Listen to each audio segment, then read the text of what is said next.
How do we make money in craps? And I mean real money. It's simple. You get your money off the table. It starts by recouping your initial investment and then reinvesting your profits aggressively using the casino's money against them on a longer roll. We call it pressing. Now, I'm not here to tell you how to press. The YouTube craps experience has got hundreds of videos out there where guys are teaching you how to press. That's not our focus here. What we're going to do today is give you a simple tool to evaluate pressing methods. I want you to be able to look at your favorite method, a method that you're trying out, or one that you're trying to build and say, how does that method of pressing stack up against actual probabilities and against a known solid baseline? I think it's important to know where you stand against the 7 and against actual rolls. So today, we're going to take a look at a way to evaluate our pressing methods. We're going to look at a couple of them side by side and see how they stack up. And then you can see how your methods stack up. This is Pro Craps. I'm John. Let's get after it.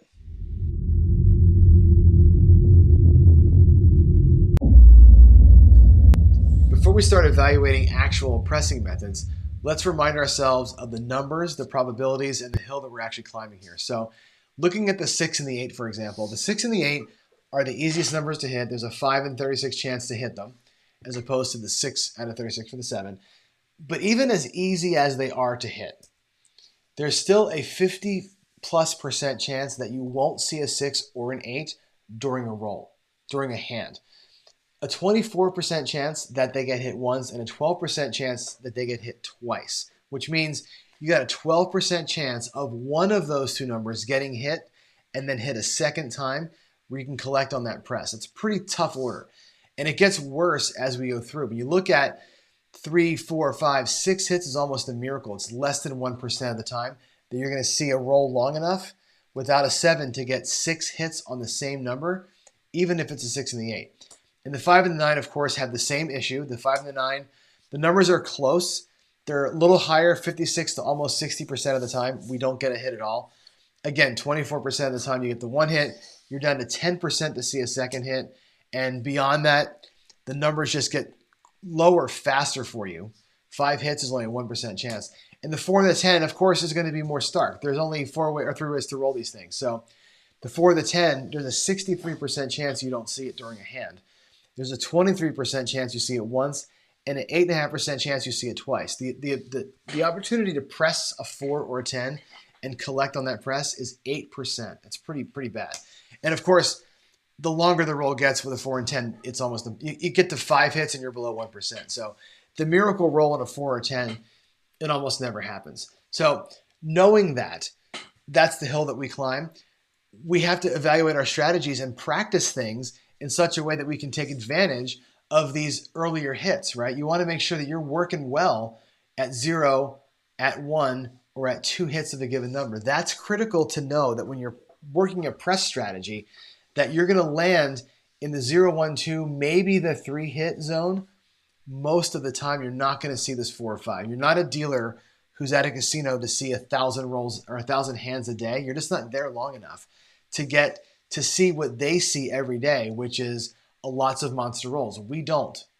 You might never see one for 5 trips to the casino just because of time. So anyway, that said, let's jump to the table. I want to put some chips out. I want to show you some payments and some pressing strategies kind of side by side that bear out some of the early stage wins that you've got to achieve to make these things work. So let's get ahead. Okay, let's do an exercise here at the table where we compare a few pressing methods. And what I want to do is start out with kind of a baseline of a bettor who's going to do the same bet every single time.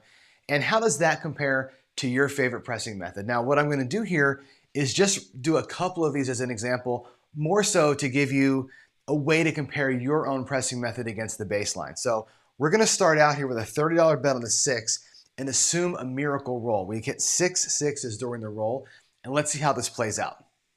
First, we're going to run with a same bet person. So we're going to put the money here right in the rack where we can see it. So the same bet person is going to get paid 35 bucks on that place 6. We're going to do that 6 times and just load the rack up here with 1, 2, I'll pay them right here, 3, 4, 5, and 6 times. There are six wins of 35 bucks racked up. It's going to equal 185, by the way. And now we can compare that to other pressing methods. And right here in the rack, we'll get a really good look at not only how much we make as a whole on a shot like that, but also at what points we're making the profit. Because I think that's where the rubber's going to hit the road here when we look at which point the money's coming back, because the 7 is coming somewhere in these first 3 shots, most likely. How do we look early, and how do we really profit late on the super hot roll? Let's repeat the process now with a bettor who's going to employ a press and collect method. So here we're going to take every other hit and we're going to press the first one, collect the second one, press then collect, press then collect. And we'll see how that changes our rack and our profiteering here. So again, on the $30 6, the first hit pays 35. We're going to press the first one and rack 5. On the second hit, the 60 is going to pay 70, and that's collect. We're going to collect the 70 bucks. On the third hit, 60 again pays 70. This time we're going to press it up. We'll go to 120 with it. Actually, we'll clean up the greens here. We'll go to 120 and we'll rack 10. Now at 120, we're in collect mode for the fourth hit here. So 120 is going to pay 140, and we'll collect the 140 to our rack. On the fifth hit, again, the same thing. It'll pay 140 again. But this time we're going to press the 140 up. We have 120. We'll take our 140 and we're going to go to 240 and rack 20. And on the last hit, hit number 6, the miracle roll, we're going to collect 280 bucks on that last hit. We'll go ahead and rack that up. Now, what does this person end up winning? This ends up totaling $540 here for the press and collect person, which is a really good win over the course of 6 rolls. But the important thing to look at here is not the total. Total is important, but when you're evaluating one versus another, look at how you racked up and how you stacked up at each point in the roll. Again, so after the first roll, right, you're actually lagging behind the same bet person. At the second roll, you're essentially even. This person's got 70, you've got 75. You're essentially even. On roll number 3, hit number 3 of that number, the same bet, same bet, same bet is actually now ahead of you by 25 bucks. So it takes till the fourth roll before you start seeing that extra like oomph from all the pressing that you've got, which is good to get here, but realize that when you're evaluating your strategy versus the baseline, take that tact as well. We'll do this one more time with another strategy here and see how that one stacks up differently. Let's run this again, this time using a power press. We're going to try and get this bet up to table max now. Now we're on a mission to go table max. So here's how that looks. We're going to start out with a $30 6 again. We're going to need some help from our rack. We're going to have to add some chips in here as we go. So again, the $30 6 pays 35 on that first hit. We're actually going to add $1 to it.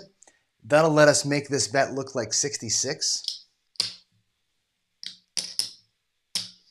And I'm going to mark this in the rack with a clear lammer saying we didn't collect here at all. On the second hit, that 66 is going to pay $77. Now let's add this up. We've got 125, 143. If I add 7 to it, that'll let us bring the bet to 150 altogether. So we're going to take that down. We're going to go to 150 on our bet. And again, we're not going to collect.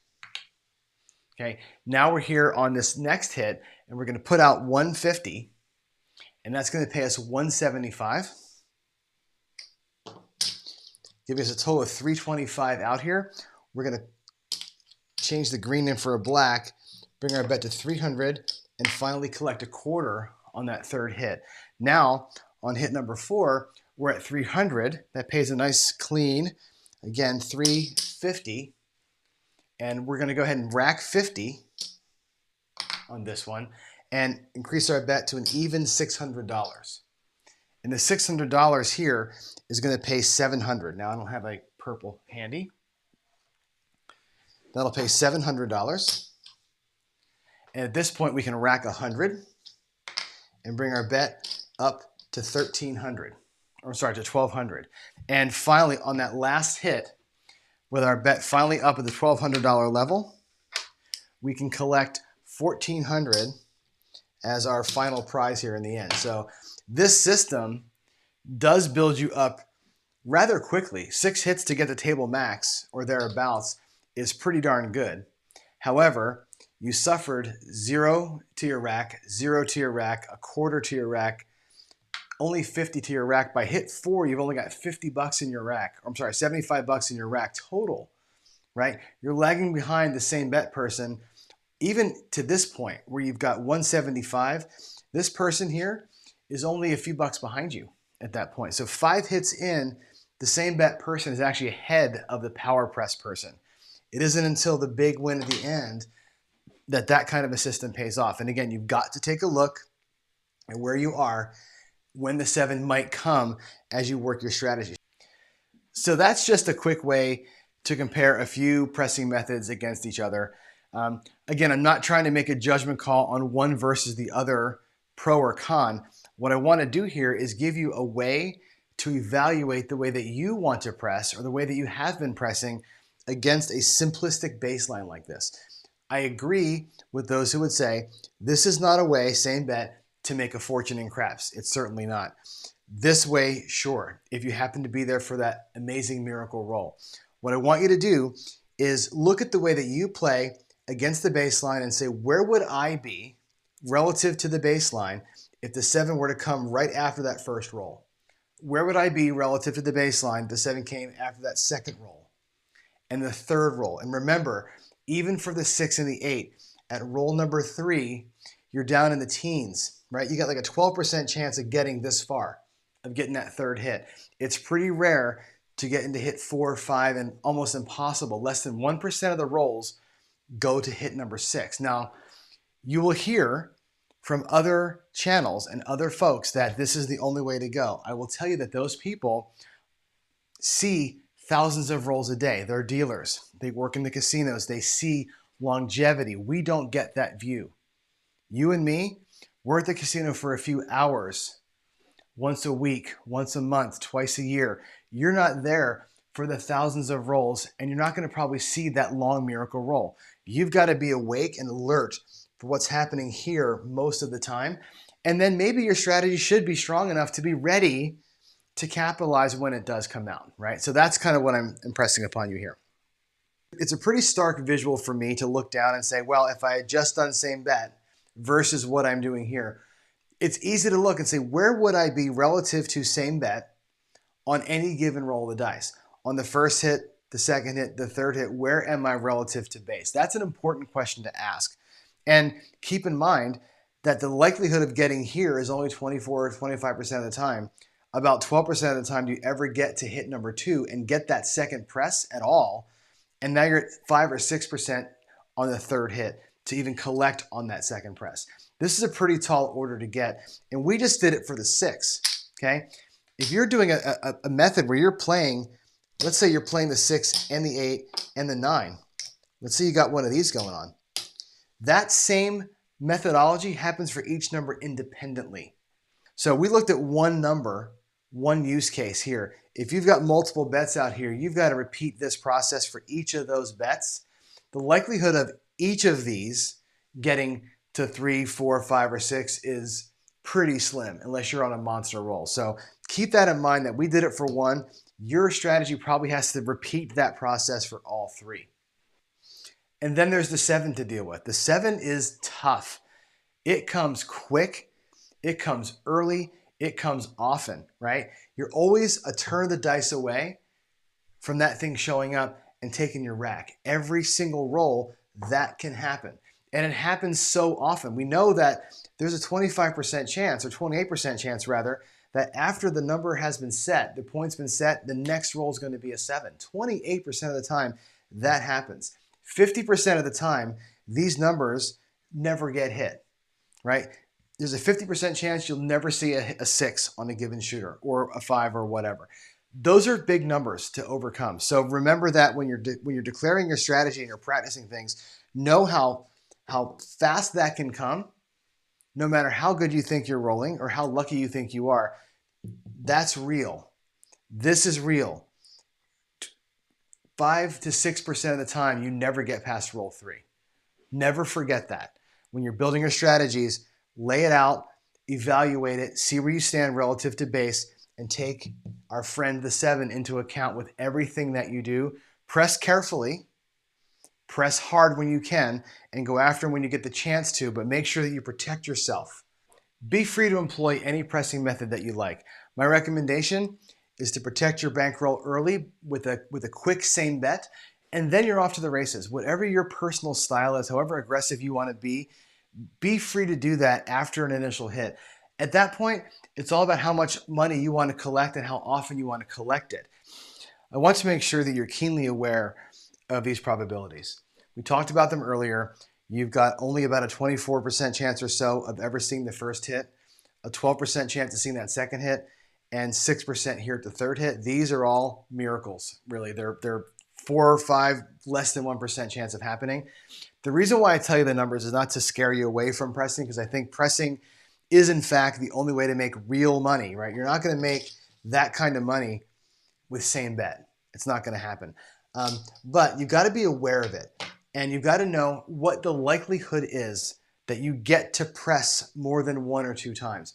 That's why I say get your money back early so that you can be aggressive late and not have to worry about going under 10, 15, 20 rolls in a row waiting for the roll that happens. This roll does happen, right? You can watch YouTube and watch casino dealers tell you all day long the only way to make money is to press to the ceiling 6 times in a row.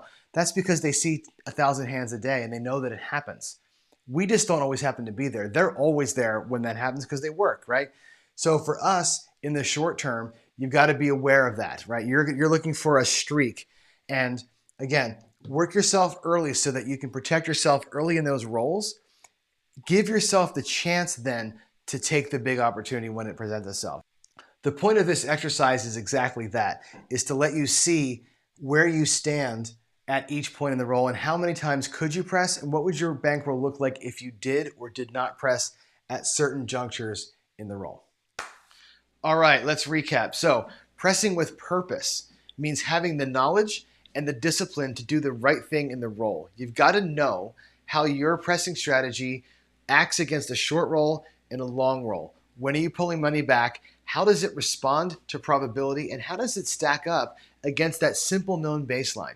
Here's a couple of suggestions that we've got. Number 1, I don't recommend that you ever press a bet that you haven't paid for.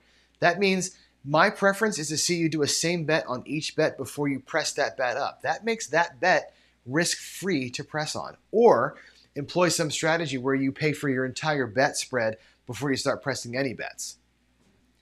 Number 2, you've got to have a collection strategy. I want you to bake into the way that you press points in time along that pathway where you're going to be pulling money back off the table. It's so important to pull money back. You work really hard to press those bets up. You've got to see the fruits of that labor. Okay. Additionally, know when to say when.